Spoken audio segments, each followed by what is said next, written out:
कुल देवी होती है, कुल देवता होते हैं, हम उसकी पूजा करते हैं। उनका आदेश के बाद के बाहर के हमारे मैथिली में कहावत है कि घर की देवता लल खाटे पूरी खाए पहले बोलो जय श्री राम।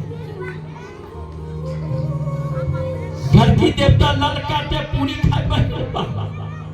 घर की देवता की पूजा नहीं तो बाहर की देवता की घंटी बजाते हैं, आरती करते, पूजा करते देखते भगवान प्रसन्न हो गए। कभी कभी प्रसन्न नहीं, कभी कभी प्रसन्न। पहले घर को सजाओ, घर की देवता को देखा करो, घर को मान सम्मान करो, जो हमारी परंपरा है। कुल की परंपरा को खत्म मत कीजिए। कुल की परंपरा खत्म हो जाएगी, पूरी दुनिया प्रलय हो जाएगी, प्रलय हो जाएगी। यह अनादि काल से परंपरा आ रही है, ये आज की बनाई हुई परंपरा नहीं है, नहीं है।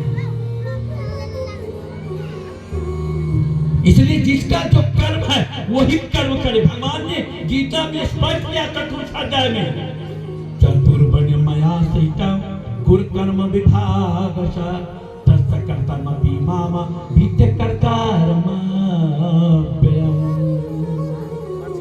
हे अर्जुन, हे पार्थ, मैंने ही चारों वर्णों की सृष्टि की है और चारों वर्णों के गुण कर्म भी अलग अलग मैंने किया है, अलग अलग।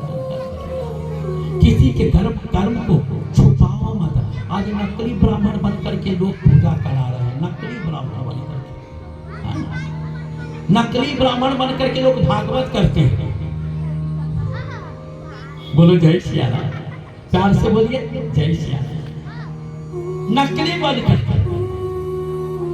अच्छा, ब्राह्मण बेची एक ऐसा बेच है, सब बना करके व्यापार करते, सब खाते पीते हैं इसके नाम से, और फिर ब्राह्मण को ही गालियां लगाते। बोलो ब्राह्मण को गाली लगा कि ब्राह्मण ने देश को विभाजन किया, ब्राह्मण ने बांट दिया, उनके रूप बनाए तो उनके नाम से खाएंगे। आज हजारों कथावाचक विजाती है, ब्राह्मण नहीं है और कथा कर रहे हैं। लोगों का क्या कल्याण होगा? मनोरंजन तो मिलेगा लेकिन कल्याण नहीं होगा। बोलो जय श्री राम, प्यार से बोलिए जय श्री राम। इसलिए अपने धर्म को, अपनी संस्कृति को, वर्ण को मत छिपाइए, न तो एक दिन सजा भोगनी पड़ेगी, एक दिन दंड भोगना पड़ेगा। हाँ, हम जो है हम वो है। भगवान आपको कोई भूखी नहीं रखेंगे। हम देश को बदलेंगे तभी हमको भोजन मिलेगा, तभी हमको आहार मिलेगा, तभी हमारा सब जीवन चलेगा। नहीं, हम जो है हम वही में अपना जीवन को यापन करें। जो मेरा कर्म है मैं वही कर्म को करें, भगवान को समर्पित करके करें। निश्चित भगवान हमको हमारे ऊपर कृपा करेगा, हमारे ऊपर। आज नंद बाबा को ब्राह्मणों को बुलाया, ऋत्विजों को बुलाया, विप्रों को बुलाया और स्नान करा। कन्हैया को चांदी के सिंहासन पर बैठा कर लो, मेरे छोटे से नाला है, छोटा छोटा हाथ है, छोटे छोटे पग है, छोटे छोटे विराजमान है। मैया ने कहीं ठंडी गर्मी न लग जाए, इसलिए थोड़ा गुनगुना पानी, केसर डाल करके, गुलाब जल डाल करके, केवल के पानी को डाल करके कन्हैया को ब्राह्मण से अभिषेक कर रहे हैं, स्नान करा रहे हैं। ओम स्वस्ति न इंद्रो वृद्धस्रवाः स्वस्ति नः पूषा विश्ववेदाः स्वस्ति न तारको अरिष्टनेमिः स्वस्ति नो बृहस्पतिर्दधातु। स्वस्ति वाचन बोले, स्वस्ति वाचन कर करके कन्हैया को स्नान कराया। मैया ने सुंदर कपड़ा से, धौत वस्त्र से उनको पोंछ दिया खूब बढ़िया से, क्योंकि हमारे रूई की तरह हमारे कन्हैया का शरीर, जबकि वो वज्र है लेकिन एक भाव है, मैया का भाव है कि मेरे कन्हैया कपड़े से पोंछ करके अब बढ़िया मैया कपड़ा पहनाई, पीताम्बरी पहनाई, चौबंदी पहनाई, बगलबंदी पहनाई, दुपट्टा डाले, पीताम्बरी दुपट्टा, काली कमरी, पैरों में नूपुर, हाथों में कंगन, माओ में बाजूबंद, अमोर मुकुट लगा दी। मेरे बाल में छोटे से मुकुट लगा दी। और एक टिठौना मैया लगा दी। क्यों टिठौना लगा? कि किसी की नजर न लग जाए। मैया जैसे मालिश करती है ना छोटे छोटे बच्चों को, तो अंत में क्या करती है? एक काले टिठौना बगल में लगा देती है, ताकि जिसकी दृष्टि जाए वो काले पर जाए, उसकी नजर तुम हो जाए। ये पहले से परंपरा आ रही है, आज की परंपरा नहीं। नजर लग जाए ना मेरे गोपाल की। ओ मोटी मोटी नैनन की तुम और मीठे मीठे वैनन की, सावरी सलोनी और सूरत के तो और प्यारी प्यारी मोहिनी और मूरत की, वो कजरा रे मोटे मोटे हाय नजर ना लग जाए, नजर ना हाय हाय नजर ना लग जाए, नजर ना लग जाए रे बागी बिहारी कजरा रे मोटे मोटे हाय नजर ना लग जाए, नजर ना लग जाए, नजर ना लग जाए।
सौभाग्य बहुत है। जोर से ताली बजाएंगे हम लोग। 10 लोग बैठे ना, सौभाग्य बहुत है। जय हो। कहते हैं कि संतरे की रस को जूस, क्या बात है। संतरे के रस को जूस जूस कहते हैं। और जो हमारे सामने के भजनों में ताली नहीं बजाते वो क्या कंजूस कंजूस। कभी खुशी तो कभी गम होता है, कभी खुशी तो कभी गम होता है, और प्रभु के भजनों में ताली वही बजाता है जिनके हाथों में गम होता है। तो जोर से ताली बजाइए। 1 2 3 4।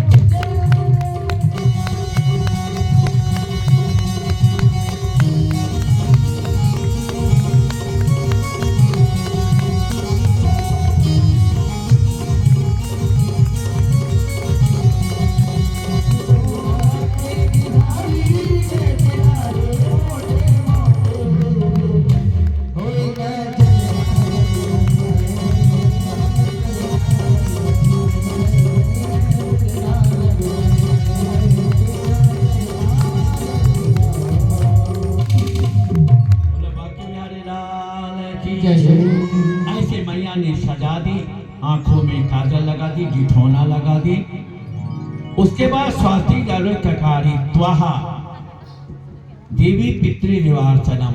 बच्चा जब जन्म लेता है तो नांदी श्राद्ध किए जाते हैं, पितरों को प्रसन्नता करने के लिए क्या नाम की नांदी श्राद्ध होता है। और पितृ देवार्चनम, पहले पितृ गणों की पूजा कर दी, यानी पितरों को प्रसन्न किया, तब देवताओं को पूजा की जाती है। इस प्रकार के नंद बाबा ने किया। और कहते हैं कि 7 जो है तिल का पर्वत बना है।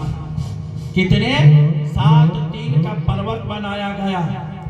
और 7 तिल को पर्वत को जो है सोने के पत्र से मंडित करवा गया, मढ़ा गया। ये तिल दान करने से क्या होता है? तिल को पर्वत बना करके बालक को दीर्घायु चिरस्थायु की कामना होती है, चिरस्थायु रहे, दीर्घायु रहे, पितर लोग प्रसन्न रहे, खुश रहे। इसलिए 7 जो है नंद बाबा ने तिल का पर्वत बनाया, सोने से उसको मंडित किया। और 20,000 गौ, कितना? 20,000 गौ, न्यूते धेनुना न्यूते विप्रेभ्य समलंकृतः। 20,000 गौओं ब्राह्मणों को दान दिए। 20,000। क्यों? बाबा की इतनी गाय कहां से आई? किसने इनको दी है? कितनी बड़ी गौशाला रही होगी कि 20,000 दान दिए? 9 लाख गैया नंद बाबा की है। कितनी? 9 लाख। छोटे मोटे राजा थोड़ी थे, ब्रज की राजा था, ब्रज की राजा, ब्रजराज। हाँ सुनिए, कल तक तो लड्डू खा रहे थे, अब रसगुल्ला खा रहे हैं। रसगुल्ला में दम नहीं पड़ते, तुरंत निकल जाते, दांत भी नहीं चलाना पड़ता। ये कन्हैया की कथा, रसगुल्ला की कथा। तो सुंदर गायों को बछड़े के साथ, आजकल गाय दान तो लोग करते हैं, लेकिन करते मरी गिरी हो दूध न दे वो ब्राह्मण को दान के। हाँ, सरल गाय बमन के दान मिथिला में करते, सरल गाय बमन में करते, सरगल जाए तो गोदान कर दो, ये अपने काम के लिए। कोई फल नहीं मिलेगा। जो नूतन गौ के दान करता है बछड़े के साथ, वही गौदान मानी जाती है। जो नूतन गौ को दान नहीं करता वो गौदान नहीं कहलाता है। बोलो जय श्री राम, वो गौदान नहीं कहलाता। आजकल क्या है, जजमान भी वैसे हो गए। यहाँ के तो जजमान बहुत उदार चरित है, बहुत उदार। कहीं कहीं के मैंने देखा यज्ञ कराते पंडित, तो पंडित जी लिस्ट तैयार करेंगे, पूजा की सामग्री की लिस्ट बना के देंगे कि ये पूजा है। जजमान को पता लगेगा कि ये तो बहुत कीमत की चीज है, बहुत हुआ है। सुपारी जजमान ने लिख दिया, पंडित ने सुपारी लिख दिया, जजमान जाएंगे उस दुकान पर जाएंगे जो पूजन की सामग्री रखते। पूजन की सामग्री वाला भी पूछते हैं कि अपने खाने के लिए सुपारी लेंगे कि देवता के चढ़ाने के लिए लेंगे। तो कहते कि देवता को चढ़ाना है, तो सारी गली जो छोटी छोटी सुपारी वो लेकर के आएंगे। बोलो जय श्री राम। अब बताओ, भगवान को देवताओं को आवाहन करना है तो छोटी छोटी सुपारी सारी गली दो, कोई काम करना है वो देवता को। एक पंडित को कपड़ा लिख करके दे, वर्ण सामग्री दी जाती है, धोती कपड़े कुर्ता सब ब्राह्मणों को दिए जाते हैं, वर्ण में दिए जाते हैं। तो धोती ऐसी थी कि यहाँ से आपको दरभंगा दिखाई दे। तो जो पंडित जी थे तो अपने गुरु जी से, आचार्य जी से पूछा कि पंडित धोती तो बहुत पतली है, ये तो पूरा नीचे ऊपर दिखाई दे, ये धोती पहनने से तो पूरा डब्बा दिखाई देगा। तो क्या कह कि जजमान बहुत होशियार है। जजमान ने सोचा कि हवन में बैठेंगे, पंडित जी को स्वाहा स्वाहा करेंगे, कहीं आंख में कुछ पड़ न जाए कीड़े मकोड़े, तो धोती उठा करके चश्मा के काम कर लेंगे, इसलिए पतली धोती लाए, पतली धोती लाए। जजमान बहुत चतुर चालाक। अब सारी दोगे तो फल क्या मिलेगा? सारी करेंगे। अब आ गया तो एक दृष्टांत सुन लीजिए। एक डोकरी माँ थी, डोकरी माँ, बूढ़ी माँ, उसकी कोई संतान नहीं थी, बहुत अवस्था ऊंची हो गई, संतान नहीं हुई। तो किसी ने कहा कि संत के पास चले जाओ, संत आशीर्वाद दे देंगे तो तुम्हें संतान होगा, नहीं तो एक काम करो, हनुमान जी जो है संत देते हैं, हनुमान जी कृपा करते हैं, हनुमान जी के मंदिर में जाओ, लेकिन खाली हाथे मत जाना, कुछ लेकर के जाना, क्योंकि देवी देवता ब्राह्मण गुरु के पास में खाली हाथ नहीं जाए, नहीं तो जिंदगी भर खाली रहना पड़ेगा। बोलो जय श्री राम, प्यार से बोलिए जय श्री राम। तो उसने सोचा कि कुछ ले जाना है, तो 4 आने पैसे ली और ठेला पर अमरूद बेच रहा था ठेला वाला। कंजूस थी, एक चमड़ी चले जाए लेकिन दमड़ी ना जाए। हाँ ऐसी थी। कुछ कुछ लोग होते हैं कि चमड़ी चले जाए लेकिन दमड़ी न जाए, यानी पैसा ना जाए। हाँ ऐसे लोग होते कृपण लोग। कृपणों कंजूसों की बहुत बड़ी कथा है हमारे। एक कंजूस रहा तो कभी दर्शन नहीं किया, कभी दर्शन नहीं किया, गया था कभी एक बजे। तो लोगों ने कहा कि ऐसा है मंदिर में जाए, कुछ न कुछ लेकर के जाना चाहिए, नहीं तो व्यक्ति को जिंदगी भर खा। तो उसने सोचा कि पंडित जी तो मेरे पीछे पड़ गया, अब तो ले तो जाना ही पड़ेगा। तो एक सिक्का निकाला, संदूक में से एक सिक्का निकाला, वो भी घीसी के थे, जो चलने वाले नहीं। वो सिक्का लेकर के मंदिर में गया। अब मंदिर में बहुत बड़ी लाइन लगी थी, सुन लीजिए ध्यान से, लाइन लगी थी, बड़ी लाइन लगी थी, 3 किलोमीटर की लाइन। पंडित वो सेठ जी चलते चलते हाथ में पैसा जमाए थे ना, पसीना आने लगा और चलते चलते मंदिर के गर्भगृह के पास हो गया। तो उसने देखा कि वो हो माने कि पूरा पैसे भीग गए। तो सीखा से कह रहा कि तुमको हम इतना जतन से इतने सालों वर्षों तक रखे, लेकिन पंडित जी मेरे पीछे पड़ गया, तो मुझको ध्यान में देना पड़ेगा, लेकिन तुम रो रहे हो इसलिए मुझे छोड़ने की इच्छा है। अब वैसे ही उसने किया कि तुम हमको नहीं छोड़ना चाहता, मैं तुमको नहीं छोड़ना चाहता। मंदिर में ऐसे जाकर परिक्रमा करके चले आए और पैसा जो के तो घर ही ले आए, वापस चढ़ाया नहीं।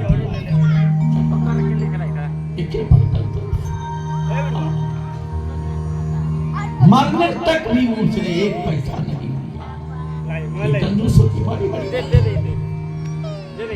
तो माता सीता से छीके लेकर के गई, 2 फल नहीं, हनुमान जी को चढ़ के, हे हनुमान जी हमारी कोई संतान नहीं है, आप मुझे संतान देना। तो हनुमान जी तो कृपालु है, दयालु है, सब कुछ वो सब कुछ देते हैं। हनुमान जी ने कहा देगा तो जरूर, लेकिन सारे फल, और फल वाला भी देखो जैसा मिलेगा वैसा ही में, जैसा मन वैसा ही मन होगा। हाँ उसने सीके खूंटे चौरानी दिए थे, तो फल भी अंदर के सारा हुआ था, पीला पीला पीला पीला पीला। अब जब वो फल चढ़ाया 2 पुत्र हुए, अब पीलिया रोग वाला हुआ, जॉन्डिस रोग वाला हुआ, 2 पुत्र हुआ हनुमान जी के पास। ज्योति के पास में गया कि हनुमान जी को हमने फल चढ़ाया, हनुमान जी ने पुत्र दिया, ये भी रोगी निकला, ऐसा क्यों? पंडित जी ने कहा कि ऐसा तुमने सीके के खोटे पैसे चढ़ाया, खोटा फल तुमको मिला, इसलिए खोटे तुम्हारे पुत्र मिला है। सारे सारे गले की चीज मत चढ़ाना, नहीं देना। जो वो पहन सके, जो उपयोग कर सके वो चीजें लेना, जो उपयोग ना कर सके ऐसी चीजें मत देना, मत देना, नहीं तो फल मिलेगा। नंद बाबा ने 20,000 नूतन गायों को अब बछड़े के सहित सोने के पत्थर मरवाए, ओहो सोने के फूल बनाए, सोने के सिंह से मंडित किया। और तब तो ब्राह्मणों को 20,000 गौओं को संकल्प करके ब्राह्मणों को दे दिया, ब्राह्मणों को समर्पित किया। 7 पर्वत देवता और ये 20,000 गौओं ब्राह्मणों। उसके बाद नंद महोत्सव के फिर 6 दिन तक नंद महोत्सव मनते रहे। अब पता नहीं चला नंद भवन में, हाँ 6 दिन तक उत्सव चलता ही रहा। अब 6 दिन का रात्रि जो है दिन में बदल गया, 6 दिन का दिन में बदल गया। इतनी भगवान की कृपा। और सब झुंड के झुंड आते रहे नंद महल में, है ना, सब नंद महल में। और मैं यहाँ स्कूल सज धज करके रोहिणी जी नहीं आई, रोहिणी जी को आमंत्रित किया, क्योंकि रोहिणी जी के इसी तरह वसुदेव जी कारागृह में कोई पत्नी के पति अगर किसी देश में गए हो, विदेश में गया हो या जेल में हो तो माता बहनों को उस समय नहीं जाना चाहिए, सजाना धजाना नहीं चाहिए। हम श्रृंगार किसके लिए करते हैं? पति को प्रसन्न करने के लिए करते हैं। जब पति यहाँ है या नहीं है तो हम किसके लिए श्रृंगार करेंगे, हम किसके लिए सजाए? माताएं बहनें श्रृंगार करती है, सिंदूर लगाती है, सारे आभूषण सजाती है, किसके लिए? तो जहाँ जहाँ उत्सव होते हैं तो वो सब नाचते हैं, ठाकुर जी के सामने में नाचते हैं। वो हमारे यहाँ सखी संप्रदाय कौन सखी, और शाम को शाम दिन भर पुरुष रहेंगे और कुछ हमारे संत दिन भर पुरुष रहेंगे, लेकिन शाम को जब आएंगे तब स्त्री बन जाएंगे।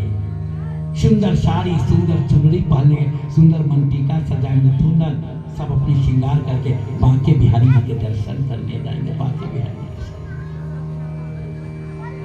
क्योंकि उनके साथ हमको विहार करना, उनके साथ हमें रमन करना है। ये भावना है, भाव ही ना भावो बीते देवा ना पशाने न मिनमय भावो बीतते देवा तस्मात् भाव विकार।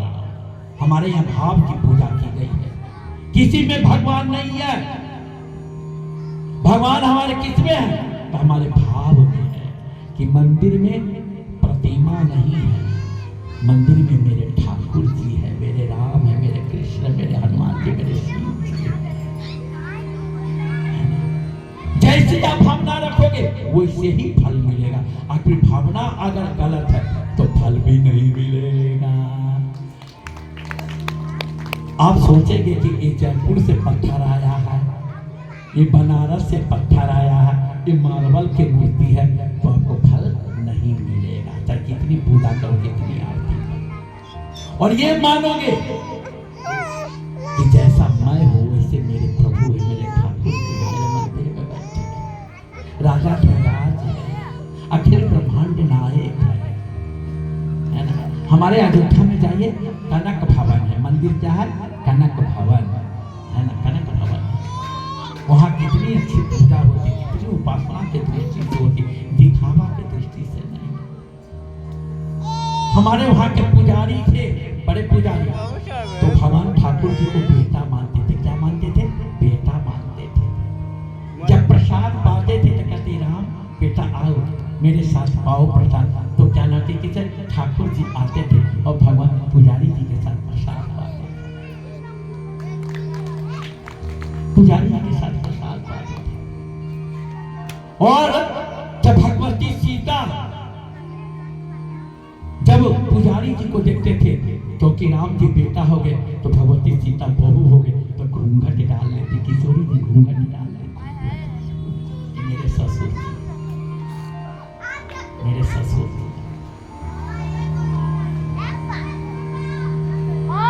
भावना की पूजा होती है, भाव की पूजा होती है। भाव जैसा आप रखेंगे वैसे ही आपको भगवान ने कुछ बोल।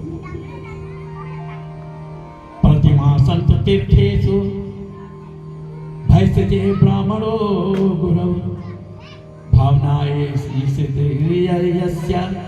सिद्धिर्भवति तादृशी। प्रतिमा में, संत में, गुरु में, वैद्य में, ब्राह्मण में, सूर्य में, चंद्रमा में जैसी आपकी भावना होगी वैसे ही आपको फल मिलेगा। वैसे ही सिद्धिर्भवति तादृशी। और नंद बाबा को भाव आया, रोहिणी को गए बुलाने, रोहिणी जी आप चल करके भगवान के, नहीं मैं नहीं जाऊंगी। क्यों? क्योंकि मेरे पति इस समय में कारागिरी में है, कंस के कारागिरी में, मथुरा में। मैं सर धज करके नहीं, अब बहुत प्रार्थना उन्होंने भी यशोदा जी ने की। नंदा सुनंदा नंद बाबा की बहन है, वो जाकर के भाभी आप नहीं पहुंचेगी तो आनंद नहीं आएगा। सबके सब 84 कोस के आए, 84 दरवाजे हैं नंद भवन में, एक एक दरवाजे के एक एक चौकड़ी है, 85। अब बताइए कितना बड़ा नंद महल होगा, उस समय के कितना बड़ा नंद महल। 84 कोस के ब्रजवासी ब्रजवालाएं सबके भीड़ लग गई। हाँ, इतनी भीड़ जिसके कोई परावार नहीं। नंद भवन में ब्रज में हो रही जय जयकार। हाँ, कितना ब्रज में हो रही जय जयकार, इतनी मारी को सब मनाया गया, सब मना हुआ। फिर उसके बाद में सभी नंद गोपों ने विचार किया कि हमारे यहाँ की पद्धति है, हमारे यहाँ की पद्धति है कि जब बालक जन्म लेता है तो उसको जो है क्या नाम है कि कर देना पड़ता है। किनको कर देना पड़ता है? कंस महाराज को, क्योंकि राजा का पहले नियम था कि कोई बालक जन्म लेता था तो राजा को कर देने जाना पड़ता था। कुछ भी आप करो तो कर देना पड़ता था, पहले की परंपरा। और आजकल सरकार टैक्स लेती है, बच्चे के जन्म के टैक्स तो नहीं देते हैं, लेकिन क्या नाम कि बाकी तो आपके खाना पीना सब का टैक्स लेते हैं। ये जीएसटी भी लगे हैं ना, वो हम लोग टैक्स नहीं ला रहे हैं। मोबाइल रिचार्ज का तो उसके भी पैसे कट रहे हैं, सबके पैसे कट रहे हैं। हाँ, कोई गाड़ी आ गई, पुलिस की गाड़ी आ गई,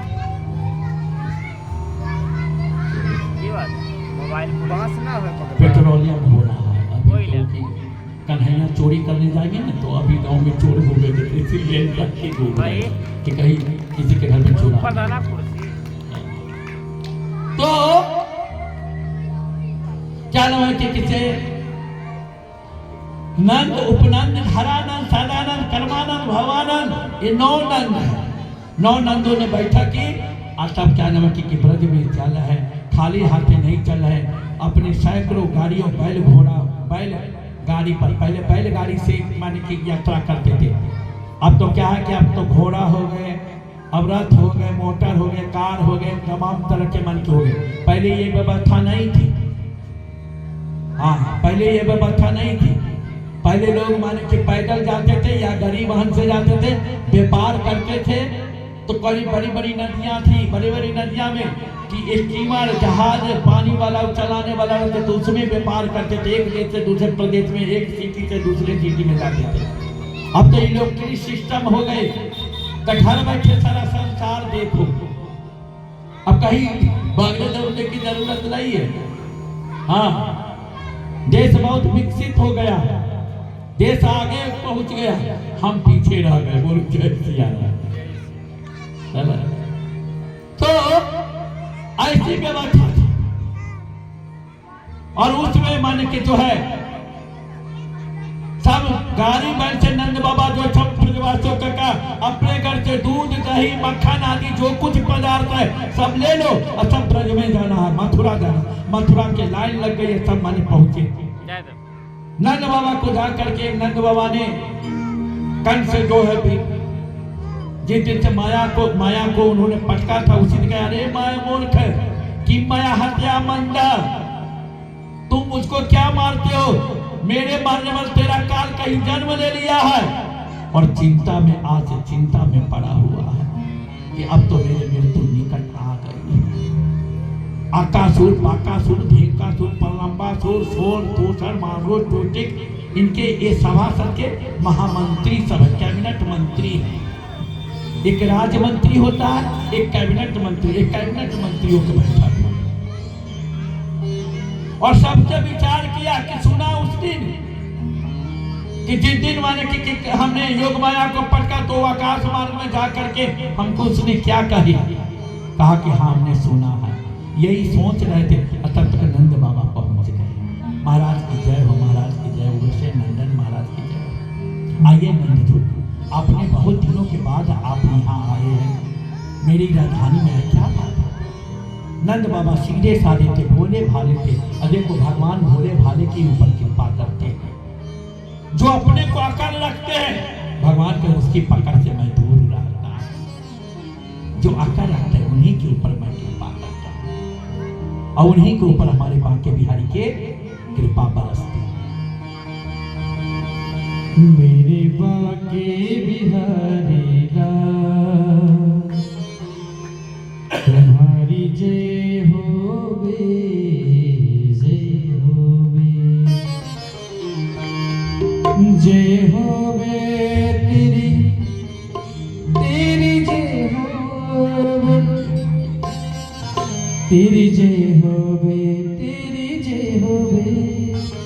मेरी बांके बिहारी लाल बिहारी जय होवे, बिहारी लाल बिहारी जय होवे।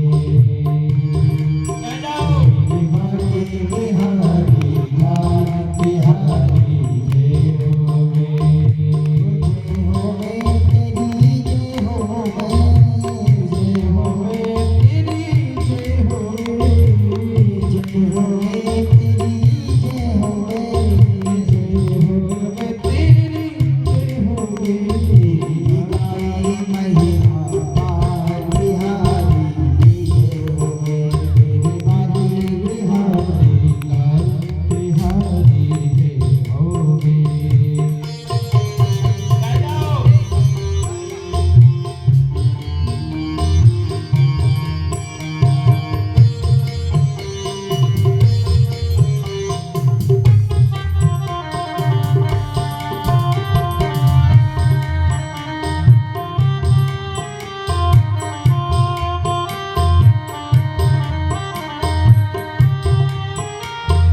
चारे वेद तेरो यश गावे, देखने की सदा पुकारे।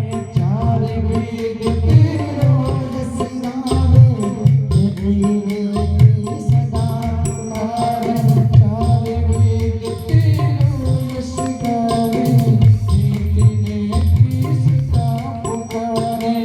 चारे वेद तेरो यश गावे, देखने की सदा पुकारे। मेरे बिन पारे पार तुम्हारे जय होवे, बांके बिहारी लाल बिहारी जय होवे। हर कुंज बिहारी लाल तुम्हारे जय होवे, कुंज बिहारी लाल बिहारी जय होवे।